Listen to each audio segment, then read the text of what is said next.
Selamat malam dan Assalamualaikum warahmatullahi wabarakatuh. Pada pada momen kali ini saya akan mencoba untuk memberikan info soal pendaftaran KKNT. Ini ada banyak mahasiswa yang bertanya, ada juga dosen dan juga ketua prodi juga bertanya bagaimana cara mendaftar KKN, baik yang KKNT reguler maupun KKNT yang konversi dari kegiatan seperti KM2, KM3, atau dari MSIB, atau juga dari kegiatan-kegiatan lain seperti pejuang muda. Nah, untuk memudahkan mahasiswa, langkah pertama adalah Ketua Prodi membuka KKNT 20 SKS di Siakadu. Jadi Kaprodi cukup membuka mata kuliah KKNT 20 SKS atau gelondongan bahasanya itu di Siakadu. Nah, lalu mahasiswa KRS KKNT 20 SKS secara gelondongan itu di Siakadu.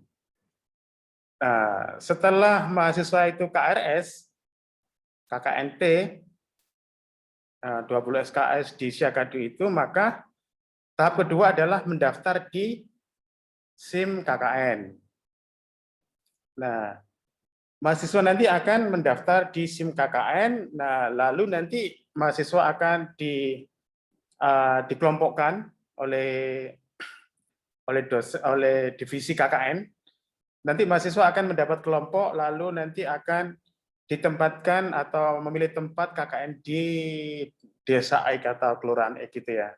Nah, setelah itu nanti baru diketahui bahwa mahasiswa ini nanti akan mengambil KKNT yang KKNT tematik yang jenis apa, misalnya apakah asistensi mengajar, apakah proyek di desa, apakah kewirausahaan, apakah studi independen, atau proyek kemanusiaan. Nah, di sini kenapa tadi mahasiswa hanya KRS-an di Siakadu itu KKNT 20 SKS, karena kita belum tahu nanti itu mahasiswa itu KKNT yang jenis apa kan gitu ya. Nah, nanti setelah diketahui mahasiswa ini misalnya sudah memilih di desa X dan dia itu KKNT asistensi mengajar misalnya, nah baru nanti akan disetting nama-nama dosen yang diusulkan prodi. Jadi nanti itu prodi akan mengusulkan nama-nama dosen yang akan mengajar KKN itu ke divisi KKN.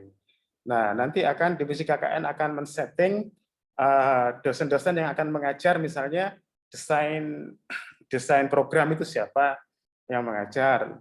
Lalu mata kuliah pengembangan perangkat nanti siapa yang mengajar. Nah, lalu nanti implementasi siapa yang mengajar. Lalu yang monitoring dan evaluasi siapa yang mengajar, diseminasi siapa yang mengajar, dan dan pengembangan laporan KKN siapa yang mengajar. Nah, itu nanti akan tersetting di situ. Nanti mahasiswa bisa istilahnya bisa menghubungi dosen masing-masing yang mengajar itu selama 1 semester. Nah, setelah itu sudah final, maka nanti akan PPTI akan melakukan sinkronisasi ke Siakadu.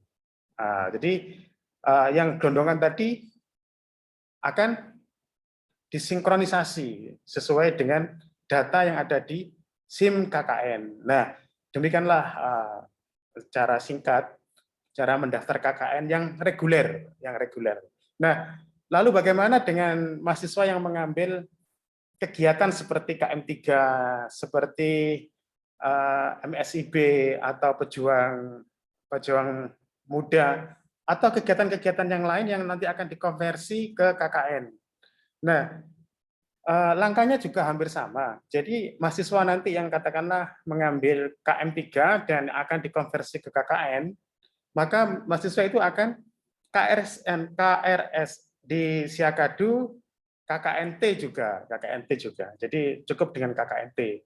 Nah, nanti mahasiswa itu akan mendaftar di SIM KKN, nah, karena dia sudah jelas bahwa KM3 dan akan dikonversi ke asistensi mengajar, maka mahasiswa akan masuk ke dalam menu di SIM KKN itu adalah asistensi mengajar KM3 misalnya, seperti itu. Jadi proses pendaftaran ini dilakukan di awal, Bapak Ibu dan saudara-saudara semua, agar nanti jelas gitu ya.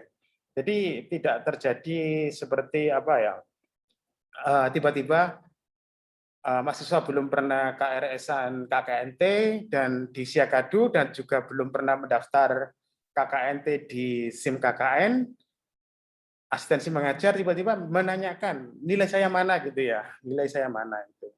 Nah, jadi untuk sementara seperti itu, saya jelaskan tadi kesimpulannya adalah bagi mereka mahasiswa yang mengambil KKNT reguler atau KKNT yang konversi, maka langkah awal adalah mendaftar memprogram KRS KKNT 20 SKS di Siakadu, lalu mendaftar KKNT di SIM KKN. Demikian, semoga informasi ini bermanfaat dan selamat malam dan sampai jumpa kembali. Wassalamualaikum warahmatullahi wabarakatuh.